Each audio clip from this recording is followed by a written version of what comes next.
Hey everybody, it's Stephanie. So today, as you can see already from the title, we're going to be hitting a little bit of a sore subject for some people. And this is totally new kind of stuff from what I normally do, and actually I'm going in a whole nother direction with this channel, so stay tuned for videos of my life and my interests and all those kinds of things, if you're interested. So we're just gonna get right to the topic here. I wanted to make this video for a really long time. I actually suffered a miscarriage back in February of 2015. And the main reason I wanted to make this video for so long was because when I had gone through it myself, I realized the one thing that helped me to cope and come to the point of acceptance that I am at today was just to read about other women's experiences, and it just really helped me to feel less alone in what I was going through. And believe it or not, the community of women who have suffered miscarriages is so huge, and a lot of people might know that, but I didn't know that until I suffered one myself. So basically my idea for making this video was just to maybe help somebody else, because a lot of women really helped me just by sharing their stories and helped me to feel so much less alone.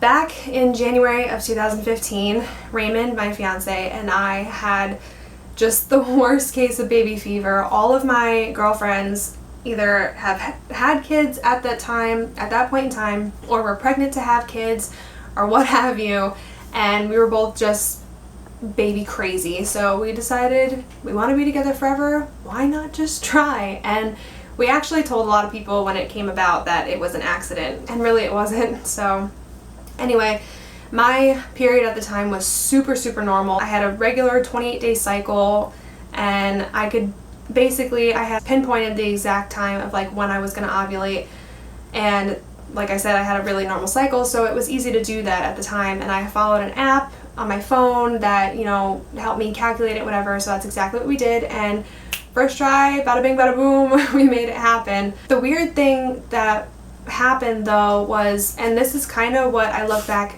at now and think like, wow, you really could have predicted that this was going to be unsuccessful. And that was because I knew probably 2 days after conception that we had conceived. That whole 2-week wait was not a wait at all for me. I was hit those 2 weeks with symptoms that normally women wouldn't get until like between like 8 to 10 weeks. So I kind of knew right off the bat, and those symptoms, I don't remember the exact order that they went in, but I do recall I had just started a new job as a temp, and I realized that my emotions, whether it's happy, sad, mad, whatever, were heightened tenfold.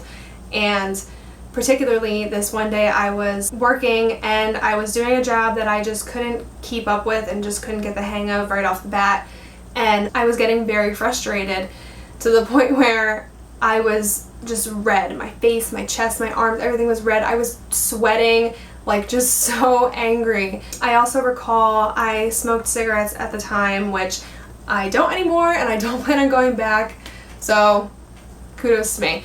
But I had smoked cigarettes at the time, and I would smoke them on my breaks at work, and I was noticing after every cigarette I had, I was feeling very lightheaded, but not to the point of like where you feel like you're gonna pass out or black out lightheaded. It was a lightheaded, like almost like I was lacking sugar or something. Like as soon as I would feel that way, I would automatically go to the vending machine and get a soda or a candy bar, and as soon as I drank some of that or ate some of that, I felt 100 times better.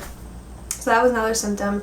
I also recall I was spotting almost immediately, maybe a week later I started spotting. This all happened within the 2-week wait, which was crazy to me. But anyway, one instance in particular, I had told my sister, who I was very close with at the time, that we were trying, and she called me crazy and all this stuff. But anyway, the same day that we were talking about it, we were going to the movies with her and her boyfriend at the time, and she was driving us all there. And I remember getting into the back seat of her car, and she had this really pleasant, light, almost candy smelling air freshener in her car, and I got one whiff of it and was just like, whoop. And I kind of like, that was validation for me right off the bat right there. I'm like, yep, well, we did it. But that was another symptom. I also recall, I don't recall really having like so many cravings. I do remember I had one feeling of, I guess, craving something. I don't really know, like I didn't have a full-term pregnancy, so I don't really know what it's like to have cravings, and I don't have cravings during my period. So anyway, I do recall that I was telling Ray I really wanted a watermelon Italian ice. And that like in particular, that's what I wanted. So I guess that was maybe a craving. It's the only really craving I can remember having. I remember I wanted to, even though I knew myself that I wanted to do it the way you were supposed to and wait until I missed my period to take a test. So I did just that. It ended up on a Saturday. I was 4 days past my day to get my period. And like I said, for the few days before that, I was spotting here and there, which sometimes does happen before my period. So, you know, whatever. I just waited until the 4 days after I took the test. It was indefinitely, it was positive. This was February 1st, which was my sister's birthday. So I didn't want to steal her thunder and tell everybody. I told some of my closest friends, I sent them text messages and I sent them a picture of the positive pregnancy test, which I still have to this day and can't seem to get rid of it. But anyway, we waited until the next day to then tell my immediate family and his immediate family, and I called my family in Jersey and told them, and we just let the whole family know, and everyone was super excited and we were super excited. And oddly enough, after, you know, this was a definite thing and we filled everybody in, the next day was a Monday and I went back to work and I woke up and I just remember I was not bleeding but just clotting a lot. And I knew, without really knowing much about miscarrying or anything like that, I knew that that wasn't a good sign. So immediately I was nervous, but I went to work, and lucky for me, I was working at a place where I didn't have to do much movement or anything like that. I was sitting actually. So that helped me in the sense of wasn't really so much in pain. I just had a lot of lower pressure, very, very uncomfortable lower pressure, almost unbearable. And as the day went on, I noticed more and more things. Every break I went on, I started Googling different symptoms, and I also texted one of my girlfriends who had suffered from 2 miscarriages herself, and I sent her all my symptoms, and right off the bat she just said, I'm sorry, and you know, keep me posted, and I'm here for you if you want to talk. She pretty much knew off the bat from what I was telling her. I know by about midday I started getting the chills and cold sweats, which I had read were symptoms, so I knew what was going on, and I just made it through the rest of the day at work. And I know exactly when the baby passed, and that was on my way home from work. This was also, I forgot to mention, this was Ray's 21st birthday. On my way home from work, I was going to pick up his birthday present, and like I said, I hadn't really felt much pain, and all of a sudden, just all at once for a good like 5 or 6 seconds was just this pain that I can only imagine you can refer to as like a labor pain. I would imagine it was that bad. Then it stopped. Then there was no more pain.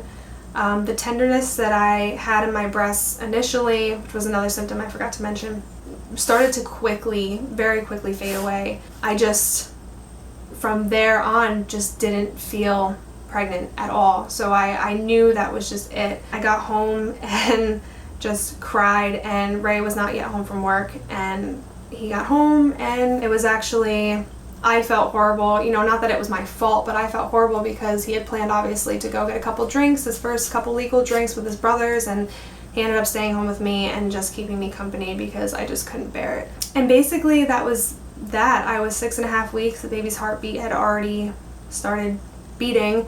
I do know, you know, that's the kind of stuff that maybe made it harder for me as well, because as soon as I found that I was pregnant, I got the app, you know, to keep up on the size of the baby and how far along you were and all that kind of stuff. I was about 6.5 weeks, and it took me probably 8 months to a year, believe it or not, to really get back to who I was. It's just something that I would never wish upon even my worst enemy to go through. And it was just really hard, and I know it was hard for everybody else around me too, because it was something where you can't relate everything happens for a reason too, because you can never tell an expecting mother that her losing her baby was meant to happen. And honestly, it's something that you never get over it, or that never becomes okay, but you do learn to accept it, and you hopefully learn things afterward. For instance, I know for me personally, I really just learned that I want to be a mom one day, and that when I am a mom one day, I'm just going to be an exceptional mom and just do everything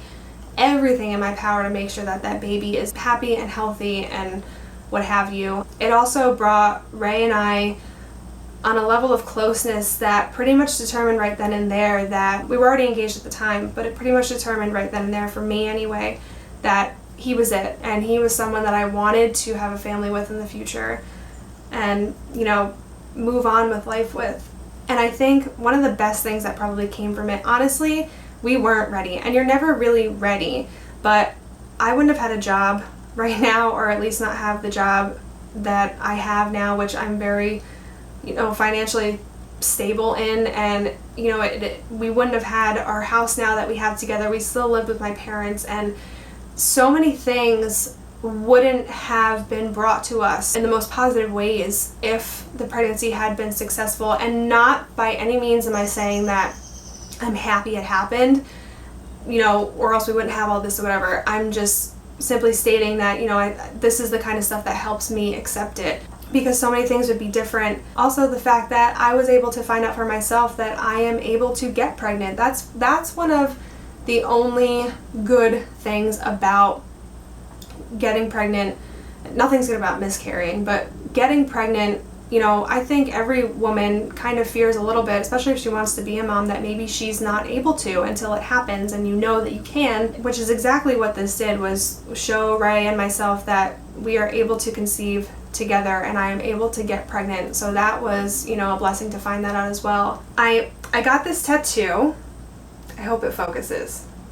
And it's these little angel wings, and I got it on my wrist just because obviously it's a very sensitive spot, and I wanted to cover that spot with something that meant very much to me.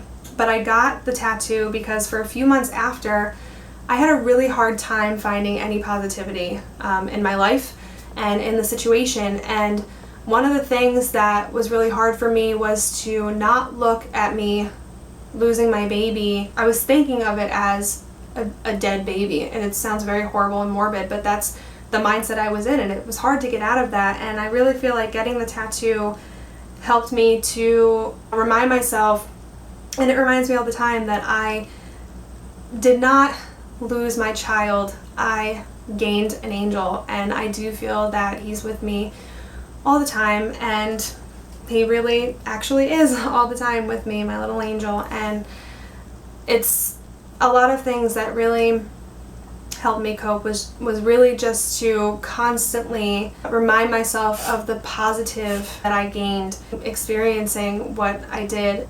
But like I said, at the same time, I am just very grateful for everything that it taught me, and I'm grateful just to know that I can have a baby one day and I can get pregnant. We want to have a family someday soon, and now it's more of the desire to be a parent and to parent together rather than just baby fever. So that's basically it. I just want every mother, because that's what you are, whether you have a physical child or not, if you bared a child at any point, if you were carrying a life, you are a mother. And I feel like that's something to always remember and to pride yourself on that, you know, and just never forget that, and never let anybody tell you otherwise. You are a mother, and that's just how it is. So thank you guys so much for watching. Like I said in the beginning of the video, stay tuned for new videos to come, and I really hope that this video helps somebody along the way if they stumble across it. If so, then I guess my job here is done. So again, thank you for watching. God bless, and I'll see you in my next video. Bye.